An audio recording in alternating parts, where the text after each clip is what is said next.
நான் வந்து கடலை எண்ணெய் தான் ஊற்றிருக்கேன். உங்களுக்கு என்ன எண்ணெய் வேணுமோ நீங்கள் ஊற்றிக்கலாம். இப்போ கடுகு சீரகம், இப்போ கடுகு பொரிஞ்சிடுச்சு. இப்போ கடலைப்பருப்பு போடலாம். இப்போ வந்து பூண்டு போட்டுக்கலாம்.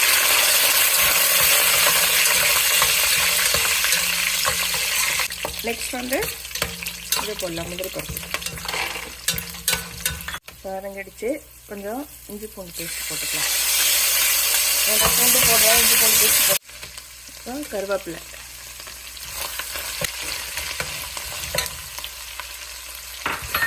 வெங்காயம் வதங்கிடுச்சு. தக்காளி போடலாம். பாருங்க, ஓரளவுக்கு தக்காளி வந்து அந்த தோலெல்லாம் சுருங்கிடுச்சு. இப்போ வந்து மிளகாத்தூள்லாம் போட்டுடலாம்.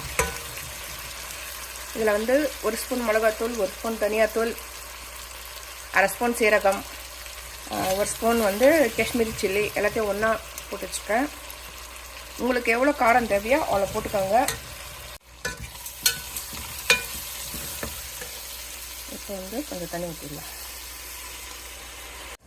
இப்போ தொக்கு ஓரளவுக்கு தண்ணி சுண்டிடுச்சு. இது பாருங்கள், நான் ஏற்கனவே சாதம் வந்து வடித்து வச்சுருக்குறேன்.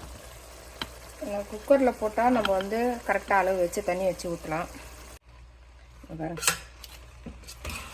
கரெக்டாக இருக்குது.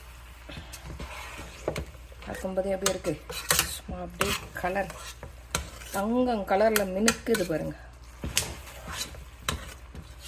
டேஸ்ட்டாக செம்மையாக இருக்கும். வீட்டில் செஞ்சு சாப்பிட்டு பாருங்கள். இது ஒரு வித்தியாசமான தக்காளி சாதம். நான் முந்திரி பருப்பு, கடலை பருப்புலாம் இது வரைக்கும் யாரும் போட்டிருக்க மாட்டாங்க. நான் போட்டு செஞ்சுருக்கிறேன்.